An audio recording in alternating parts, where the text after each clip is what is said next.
Good morning, sunshine. Oh, good morning, morning, sunshines. How's everybody doing? Day 5. Here we go. Day 5. I cannot believe it.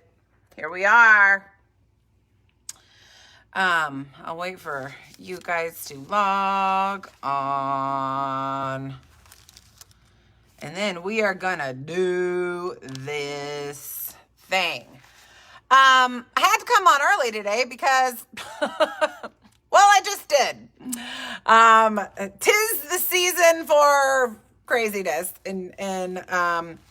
I absolutely totally forgot of an appointment that I have, so I have to leave in order to get there.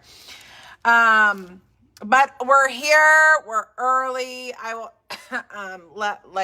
give a minute for you guys to get on. Look at my hair, y'all. This is rough. Who's got their coffee? Who's ready? Morning coffee. Who's got it?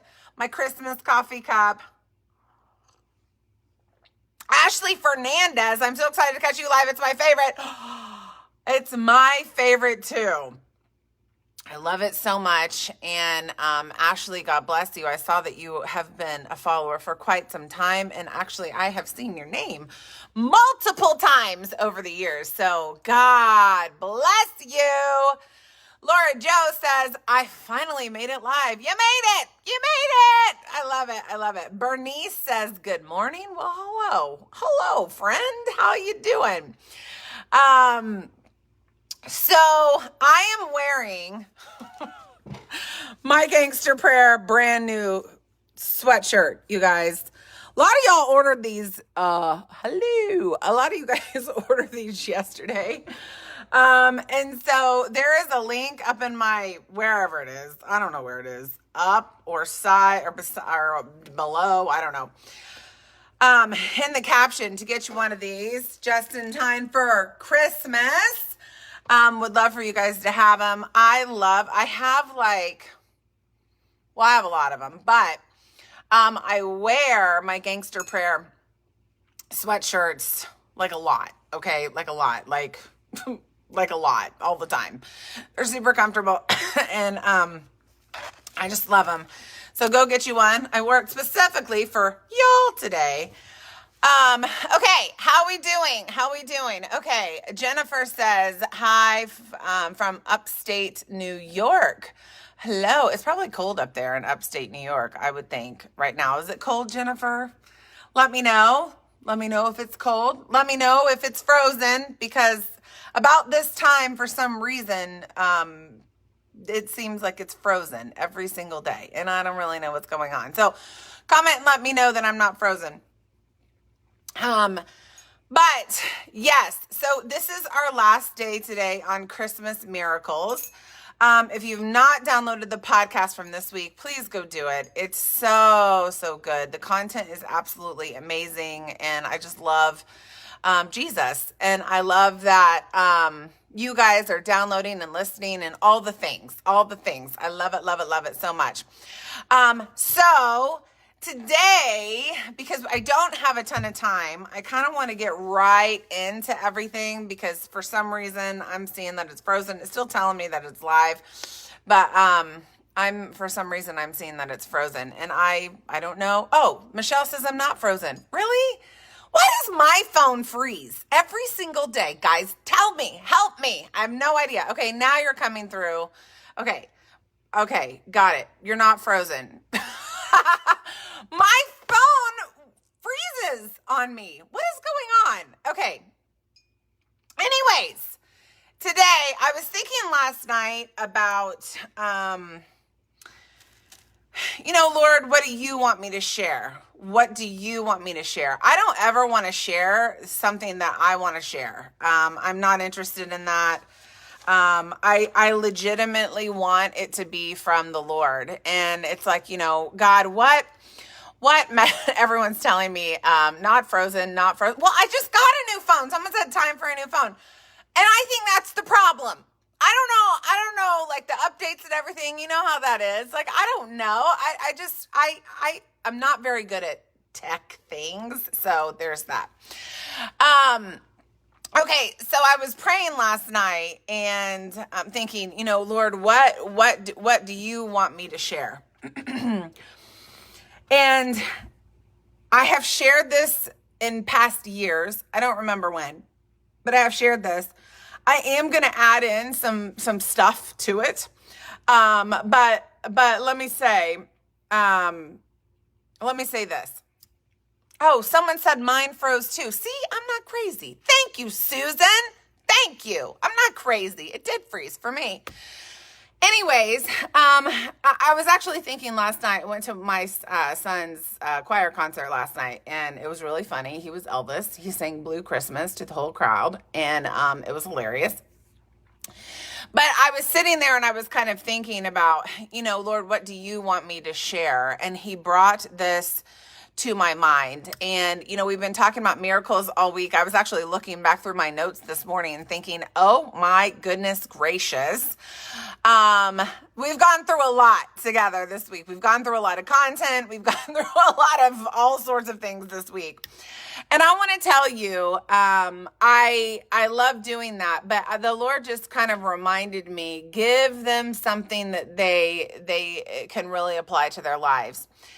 And the miracle today that I want to talk about is the fact that favor doesn't most of the time look like favor in the moment, okay?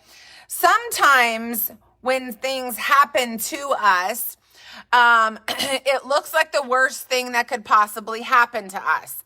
It looks like, oh my goodness, this is like came out of nowhere. This was a suddenly that a lot of people have talked about over the years about the Christmas story. Suddenly happened. It's going to ruin my life, whatever. But sometimes favor comes in a not pretty nor welcome package, okay? God will give us a situation and it doesn't look like it should be favored, and yet it is.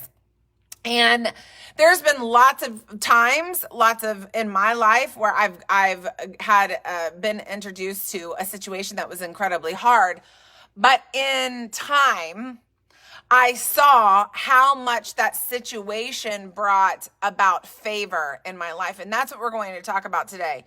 Because here's the thing. I think some of you guys that are watching this or that will watch this in the hours to come you don't feel favored. You don't feel blessed. You don't feel like nothing's going good with your life. And I got the sense from that just praying last night. But what I want to tell you is, and I'm going to share this in multiple different places in the Word today, favor doesn't always look like favor. We say, oh, wow, that person just got a new car. Well, they're favored. That person just, got married a new whatever. Well, they're favored. Well, that is a type of favor. Absolutely. But what God doesn't define favor the way humans do. Okay. God, what did we hear yesterday about David? Looks in the inward, and the man looks on the outward. So just because someone's buying a new house or got a new job or whatever, that doesn't actually mean that they're favored. It might just be a product of their hard work, right? But I want to poke on this idea about who is favored. And what does it look like? And what kind of package does it come in? Because let me tell you something right now. You might be, the Bible literally says that we are blessed by God, okay? So I'm going to go to this passage, and then I'm going to show you all throughout Scripture why my point is so right. Okay, let's go to Luke 2, and I want to just I want to read, and you'll know what passage I'm going to read from. You'll know you'll know it, but you probably won't recognize the other two. Luke 1 says this. Now, in the 6th month, the angel Gabriel was sent by God to a city in Galilee called Nazareth. Okay, we know this. We know. I know. We've talked about it all week, and you guys have no. To a virgin engaged to a man whose name was Joseph, of the descendants of David. There we go again with Joseph, the adopted father, the earthly father. He was of the descendants of David. Joseph was. Joseph. That's so amazing to me. Okay. And the virgin's name was Mary. Okay, we know that. And coming in, he said to her, "Greetings, favored one. The Lord is with you." Okay? So he comes in, "Greetings, favored one. The Lord is with you." And you guys know, where it goes from there. But I want to stop on this "greetings, favored one" thing. Okay? "Greetings, favored one." What was her response? But she was very perplexed at this statement and kept pondering what kind of salutation this was. Why was she perplexed? Why was she scared? Why was she like, whatever? Well, first of all, Gabriel appeared to her. But second of all, she was confused. What? Highly favored? The Bible says she couldn't figure out, or she was pondering what kind of salutation this was. So she herself didn't view herself as blessed and highly favored. She didn't view herself as that. Okay? When the angel Gabriel said, "You're going to bear a son and you're going to call his name Jesus," she, of course, accepted the challenge, and we know all of this. She accepted the calling. But in the beginning, she did not view herself as favored. She was young. That has been said a million times, probably 13, 14. She's probably younger than my oldest daughter, who's 16. It doesn't say that she was a woman of any sort of means. She was single. All of these, she was betrothed, but she was not married. And married was like, if you get married, that was like a big badge of honor back in that day. What was not a badge of honor back in that day was having a child without being married, okay? So we have this woman, her circumstances, based on the time, based on the culture, preach everything but favor. If you were to meet this person today, you would not say blessed and highly favored. You would say, what? You would be perplexed too. You would be perplexed at the salutation if the same situation was happening today. Young, single, not married, probably doesn't have very many means yet, because she was going to marry Joseph. Favor to God does not look like favor to humans. It just doesn't. And we live under the pressure of what this mindset of what favor looks like. And I am so frustrated sometimes when people are like, "Oh, they must be favored." Well, really? Maybe their hard work is paying off. It doesn't mean that they're actually favored. You might be more favored than they do. This is very true in sort of all of our lives. When sometimes favor looks like a single woman. Sometimes that's what it looks like, guys. Sometimes it looks like this would be considered, back in that day, in the beginning, it looks like some sort of scandal. Now, we know that 9 months later, she gave birth to Jesus, and it was the greatest thing of all time, but it looked very incredibly scandalous at the time. This is why God is so big on judging other people. When you judge other people, sometimes you misjudge them so incredibly badly, and you get it wrong so incredibly badly, because what God is doing in their life, you aren't privy to. So you make an assumption based on the scene that you see, when God actually may be using that scene to bless their life forever. Favor does not always look like favor, you guys. It just doesn't. We have messed up that mindset. Oh, well, they, just got that new job. Well, favored. Well, are they? I hate this mindset of just judging people based on earthly things. No, God looks at the heart. If you know what your heart is, God does obviously bless with cars and with jobs and stuff like that. I'm not saying that, but I'm saying there is a piece of favor that when a situation like this is given to you, it doesn't fit the narrative of earthly favor, okay? You sitting in whatever, drinking your little coffee with me today, you might be as highly favored as the person that has a big old mansion somewhere on a hill with 432 cars. It doesn't always look the same. And as I read the Bible, most of the time it looks weird because it doesn't fit the human narrative for favor. We've got to retrain how we're thinking about this word favor. If Mary was highly favored, blessed and highly favored, well, that means there's room for me.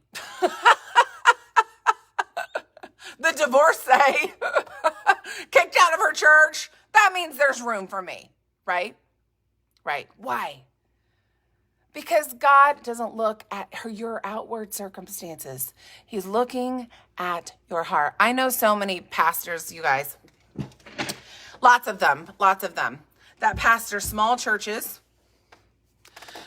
They don't have swollen Instagram accounts where there's 14 million people that follow them. But man, are they highly favored. And you know how you can tell? You sit down and you have a conversation with them. And they're full of the joy of the Lord. And the people in their church are growing and they're developing and they love their pastor and there's fruit and they're helping the community and they're serving the needy and they're, lining up to serve at Thanksgiving and they're giving of their tithes and they're doing what the Bible says we should be doing.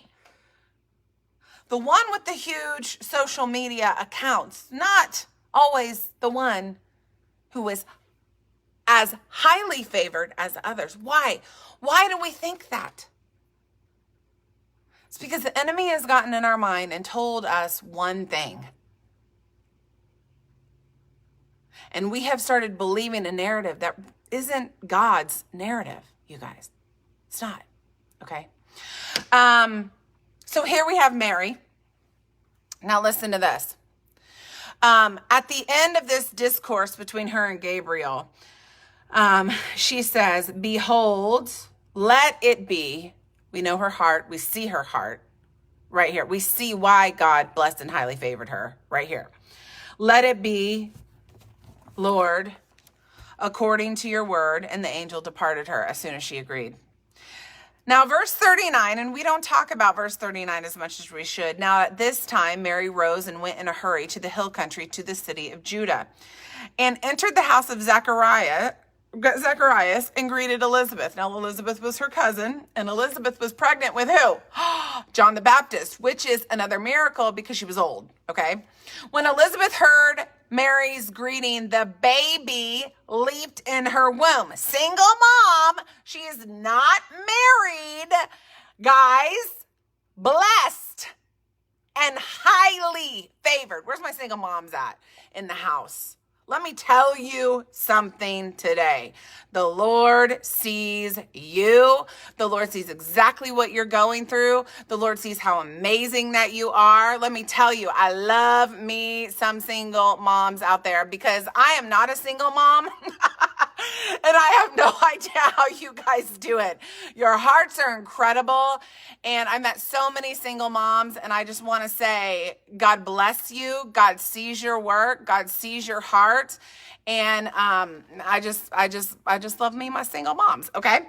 And Elizabeth was filled with the Spirit, and she cried out with a loud voice and said this. Immediately, she looked at Mary, who was a single mom, who was a teenager, and said, "Blessed, Blessed are you among women, and blessed is the fruit of your womb. She knew.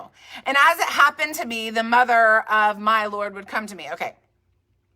For behold, when the sound of your greeting reached my ears, the baby in my womb leaped for joy. And verse 45, Elizabeth is saying this, blessed is she. How is she blessed? Blessed is she who believed. That's who's blessed. Not blessed who she who drives a Benz. And you know what? More power to ya. I love it. I love it. But let me tell you, the blessing comes with the belief. That's where the blessing comes. You can have 565 Benzes in your driveway and not believe.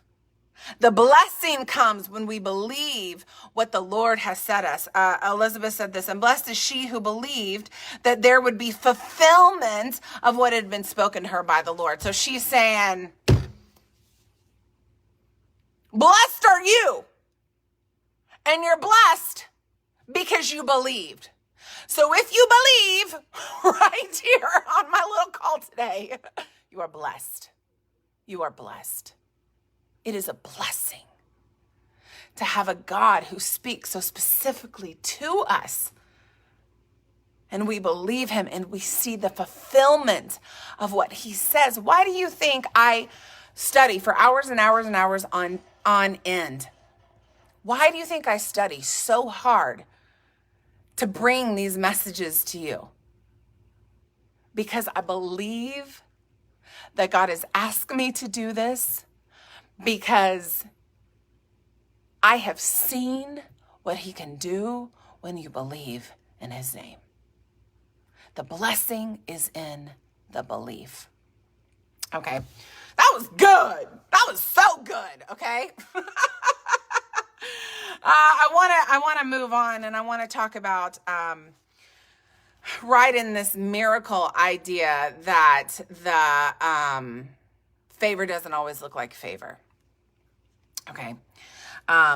Favor doesn't always look like favor.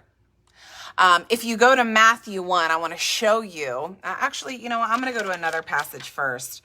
Let's go to Deuteronomy 7:9 first, because it's just so good. It's just so good. Deuteronomy 7:9 says this, know therefore that the Lord your God, he is God, the faithful God, who keeps his covenant and his loving kindness to 1,000th generation with those who love him and keep his commandments. Let me read it again. Know therefore that the Lord, he is God, the faithful God, who keeps his covenants. He keeps his covenants. How long? And his loving kindness to 1,000th generation. That's how long he keeps his covenant with those who love him and keep his commandments. Okay, I wanted to share that with you because God says, I'm going to keep my covenant to you. I'm going to be faithful to you to the 1,000th generation. No matter what that generation looks like to everybody else, favor doesn't always look like favor. The Israelites didn't always look like they were favored, but were they? Yes. Yes, they were. Okay. Now, I want to take this whole thing and kind of bring it home with this idea. Matthew, the reason I brought up that verse about he is faithful to the 1,000th generation is because of this. In Matthew 1, we have the genealogy of Jesus. There are listen, this is so good, 3 sections of 14 generations, okay? So that would be, if you do the math, 42 generations between Abraham and the Messiah, okay? How long does he keep his covenant? To the 1,000th generation. So if we're only on 42, we're good. We got a ways to go, right? Because he keeps it to the 1,000th generation. And that's even, he's just saying, listen, it ain't going nowhere, never. Okay. Mary was part of the 42nd generation that happened after God gave his covenant to Abraham, okay? And in the genealogy of Jesus, there are people in the genealogy of Jesus that do not look like they should have been favored. Isn't that great to know that the genealogy of Jesus holds people like me who God totally changed their life, looked at their heart and said, yeah, I want you in the bloodline in the house of David. I want you in the house of David. I want you. Yeah, I know. They gossiped about you. They've made assumptions about you. They've, put really mean comments in your DMs. Not you guys, but, other people. I know they've judged you. I know that they've done this. And yeah, you haven't been like 100% perfect all of your life, but I see your heart. And I'm going to stick you right in the bloodline of my son, Jesus. There are 3 sections of 14 generations. Okay, I hope I did the math right. If I didn't, let me know. I think I did, though. And I want to tell you something about this genealogy of Jesus. These people, we may not have ever looked at as if they were favored. Ever. I wrote a little book called I Am Rahab. Go pick it up if you want. One of the most standout people, scandalous, in the genealogy of Jesus is my girl, Rahab. Verse 5, Matthew 1:5, Salmon, the father of Boaz. Who was Boaz's dad? Salmon. Salmon was also one of the spies that went into went to Jericho and met with Rahab. Salmon was the father of Boaz. Boaz by who? Rahab. That's my girl. So you're telling me that Salmon and Rahab had Boaz? Boaz, yes, Boaz, the guy that we all talk about, waiting for my Boaz, whatever. Guess who was his mom? Rahab was his mom. Isn't that crazy? Would you have ever put her in the bloodline of Jesus? Maybe not. But God saw her faith. He saw her heart, and he blessed her accordingly and stuck her right in there in the house and lineage of David. And let me tell you something. Rahab was King David's great grandma. Let me read it for you. Salmon, the father of Boaz by Rahab. What? She's favored? That's crazy. But Rahab's in the, yes, she is. She's right there. Read it for yourself. Boaz was the father of Obed by Ruth. So Boaz and Ruth had Obed. By the way, you should name your kid Obed. I just think. Anyway. And Obed was whose dad? Jesse. Now we know from yesterday that Jesse was the father of David. Jesse, the father of David the king.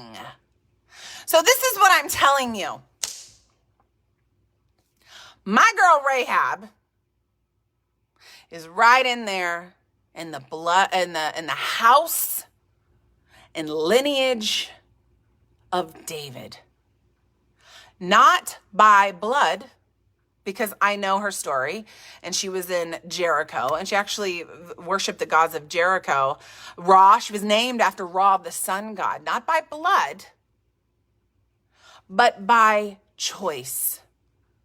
God chose her and placed her together with Salmon, and they got married, and they had Boaz, who all the single girls are like, waiting for my Boaz. Well, guess what? Guess why Boaz was so awesome?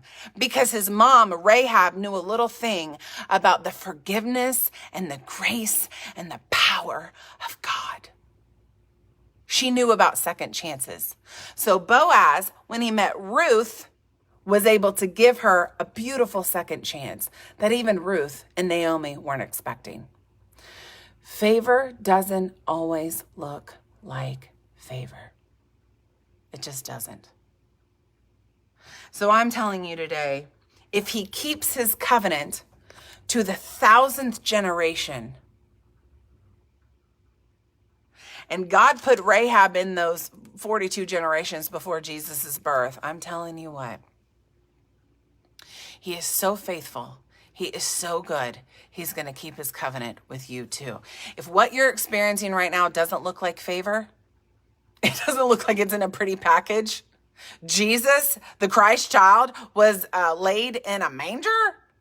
They didn't even have like a onesie for him.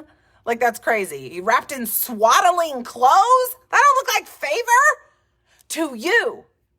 To the world, it doesn't look like favor. It was unexpected. That's why the kings went to Jerusalem, and they would have never thought to go to Bethlehem because it was a nothing city. Sometimes favor looks like someone that's from a small town. Sometimes favor looks like a farmer. Sometimes favor looks like getting your hands dirty and wrapping something in swaddling clothes.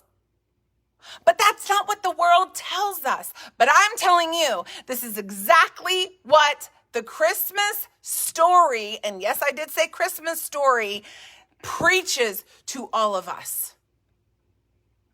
It doesn't look like favor. But isn't that the best kind? Isn't it great? Don't we all root for the underdog? And we're like, especially like I don't watch football, but you know, I have sat through games begrudgingly because my husband and sons want to watch them. And they're always going for the people that have no chance in winning ever. They have no chance in winning. They don't look like they're favored to win that game. The Cowboys won a couple weeks ago and like everyone was freaking out. And it was like a really, because they weren't favored to win that game. Like I know what I'm talking about when it comes to football, but I'm trying to make an analogy for you. We all root for the underdog. We all want the underdog to succeed. We all want them to win. And let me tell you, so does God. He loves the underdog. He loves the overlooked. He loves what the world would call insignificant. He loves a challenge. Because it's not a challenge to him. He loves something that's complicated that he can get his hands in and he can make it something great. What you meant for evil, God meant for good. He loves to look at something and cheer for them and say, I'm right here.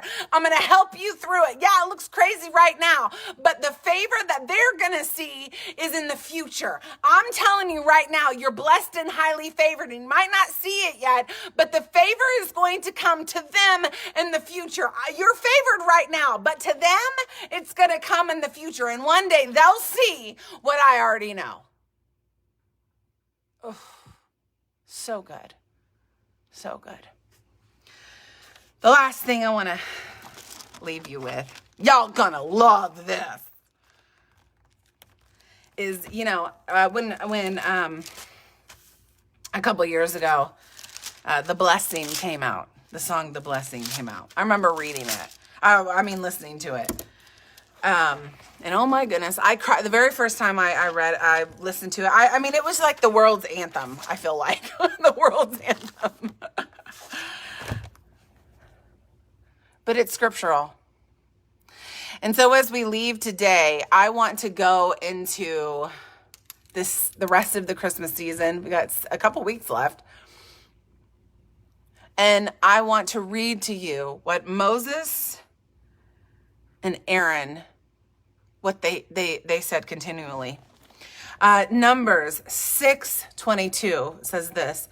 The Lord spoke to Moses saying, speak to Aaron and his sons, saying, thus you shall bless the sons of Israel. You shall say to them, the Lord bless you and the Lord keep you. The Lord make his face shine upon you and be gracious to you. The Lord lift up his countenance on you and give you peace. So they shall invoke my name on the sons of Israel, and I will bless them. What looks like blessing to the world, what looks like favor to the world, is not how God defines it. Now, of course, that can be a piece of favor.